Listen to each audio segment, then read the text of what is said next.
With so many vehicles, Tyson needed somewhere to store them, purchasing mansions in Las Vegas, Ohio, and Maryland. However, these were nothing compared to the house he bought in Connecticut. It featured 21 bedrooms and 35 bathrooms, as well as a full-blown nightclub, a movie theater, a mini casino, a squash court, and a fully spec'd out proper commercial gym, but this was only the inside. Bro, you don't even need that much house. 21 bedrooms? You don't need that much house. And on top of that, you know, when you buy a house that big, the maintenance cost is insane. Electricity, water, people constantly coming to fix stuff. Bro, what? All right, what's going on, guys? Welcome back to the channel. In today's video, we're going to be reacting to Mike Tyson from 600 million to broke by Sunny V2. Let's go ahead and get straight into the video. Despite earning $600 million over the course of 6 years, Mike Tyson celebrated his 36th birthday with a bank account reading 0. 600 million over 6 years is crazy. 100 million a year? So how did Mike Tyson go bankrupt? Well, Tyson made it clear that a financial education wasn't a part of his childhood. From a broke background, because I never really learned the art of handling money as a kid. Which became a problem as he began to earn millions whilst he was still a teenager. You know how hard it is to lose $600 million? Like, it's hard to spend $100 million in your whole lifetime. To lose $600 million is actually insane. That's over $500 million.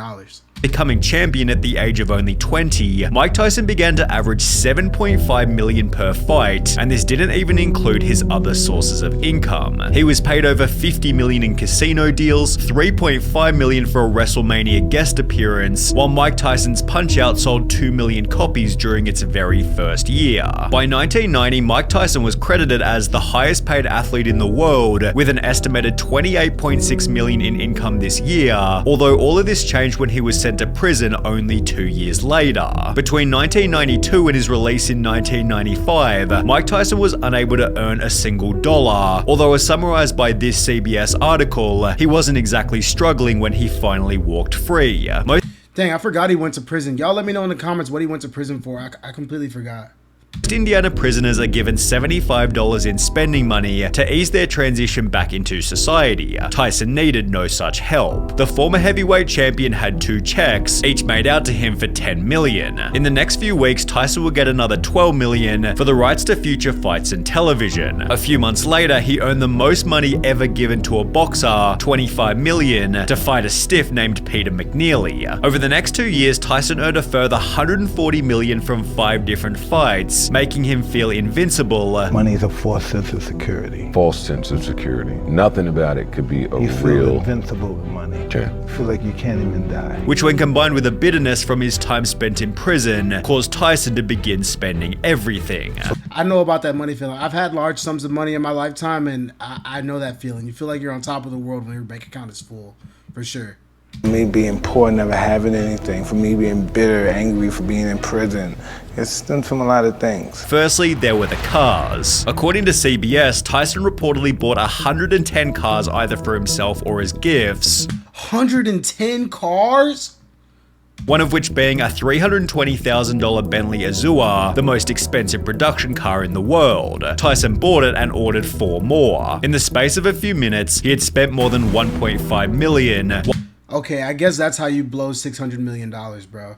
You can't even drive 110 cars. You don't even know which car is which when you have 110 cars, bro. You're just spending money just because, fuck it, why not? Like, dopamine hits, bro.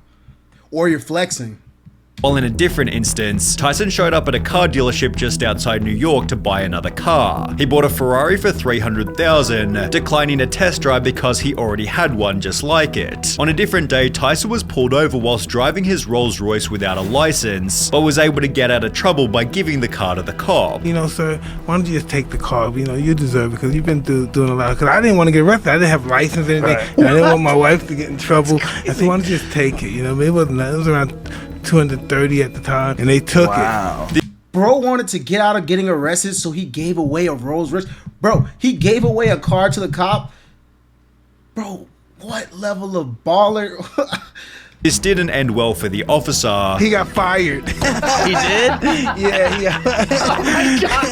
Although it did end well for Tyson's friend Ed Lover, who was given a Bentley so he could drive home from a club. He goes, here, take the car. I'm like, okay. He gives me the Bentley. A month go by, I still have this car. He said, I wanted you to have that car. He said, I gave you that car. With so many vehicles, Tyson needed somewhere to store them, purchasing mansions in Las Vegas, Ohio, and Maryland. However, these were nothing compared to the house he bought in Connecticut. It featured 21 bedrooms and 35 bathrooms, as well as a full-blown nightclub, a movie theater, a mini casino, a squash court, and a fully spec'd out proper commercial gym, but this was only the inside. Bro, you don't even need that much house. 21 bedrooms? You don't need that much house. And on top of that, you know, when you buy a house that big, the maintenance cost is insane. Electricity, water, people constantly coming to fix stuff. Bro, what? Outside, there was a full-size basketball court, a swimming pool with its own grotto, and get this, its own lake house, and fountain on a 17.6-acre block. If the house looks familiar, it's because Tyson eventually sold it to 50 Cent, who called it his biggest financial mistake. What was the most, like, when you wasted money? The Tyson crib was like that. Mainly because of how much the property cost to run. How much was the upkeep, guesstimate per year? About $700,000 a year. That's what I'm saying, bro. $700,000 a year just to upkeep a property like that. That's exactly what I'm saying.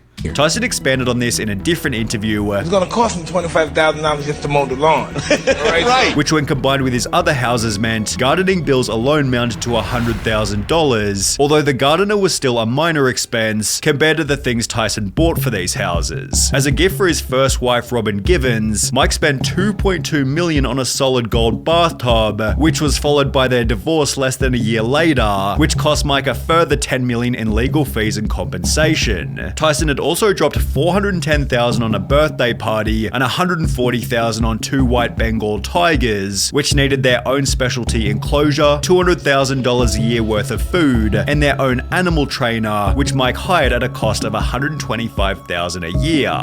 Bro, how much in food? There's no way they're spending that much on food. Somebody was taxing him, bro. You don't need to spend that much on food for some tigers. There's no way, especially back then. Hell nah. Also had to pay a friend $250,000 in compensation after they were bitten by one of the tigers, although there was another bite that cost Tyson even more. During a match in 1997, Evander Holyfield headbutted He Tyson. said another bite that cost him even more. He's talking about when he bit off Evander Holyfield's ear. Oh my God. Tyson, who in retaliation bit a portion of Holyfield's ear off. Tyson was disqualified and fined $3 million, although it seemed he hadn't learnt his lesson, as he then bit Lennox Lewis's leg during a press conference, warranting another $335,000 fine. In the process, Tyson employed over 200 different Nah, this boy's an animal, bro. He's a whole animal. I respect it, though. I respect this gangster.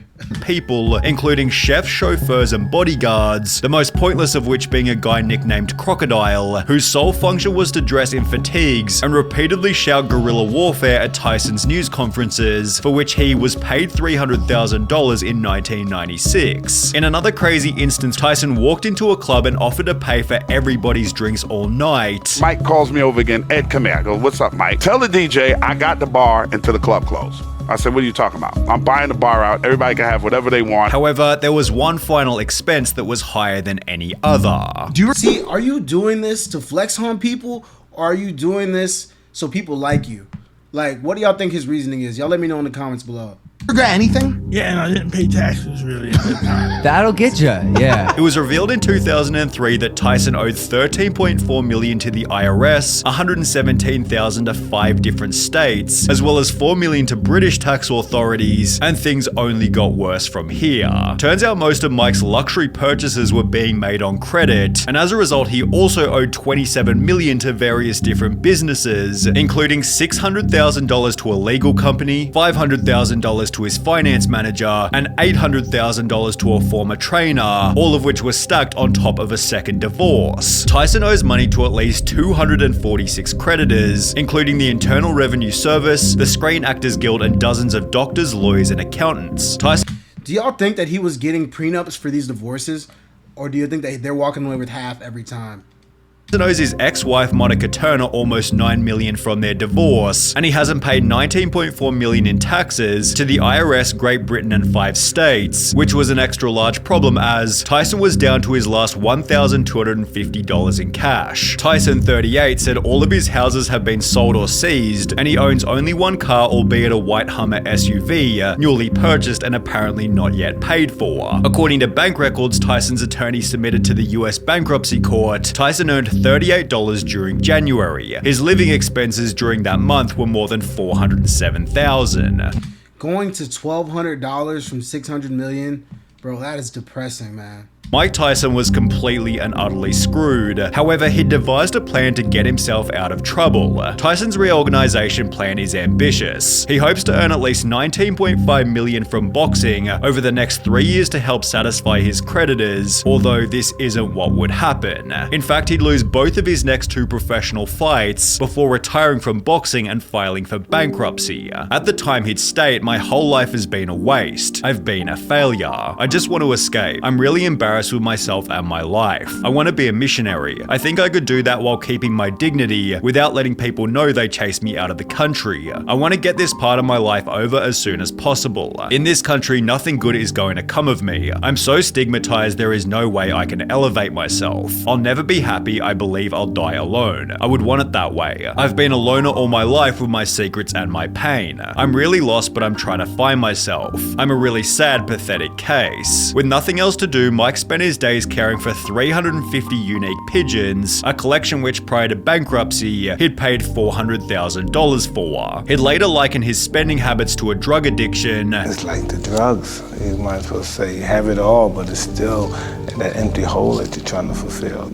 That's what I was saying. Like, the spending had to be some type of like dopamine hit. Like buying all those cars, like it's just like taking a hit of a cigarette or a joint or something like that, or like eating candy, you know?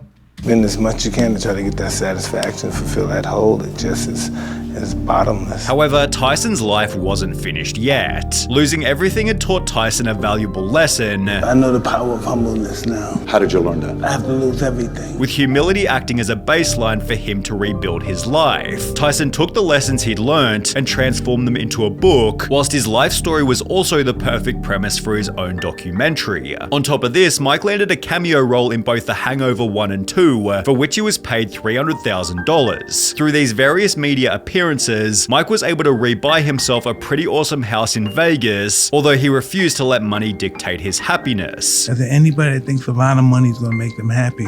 They never had a lot of money. Because it don't make you happy. Yeah, oh no, it's going to make you miserable. It can make you hate yourself. Since then, see, I disagree with that take. A lot of money can make you hate yourself. Nah, bro. A lot of money shows you who you really are. All it does is amplify the person that you already are. Simple. Mike has launched his own extremely successful podcast called Hotboxin and built a net worth of $10 million. Alright, that's it for today's video, guys. I hope y'all enjoyed. Be sure to like, comment, and subscribe. Subscribes help the channel out a lot. I'm a small channel and still growing, so please be sure to hit that subscribe button.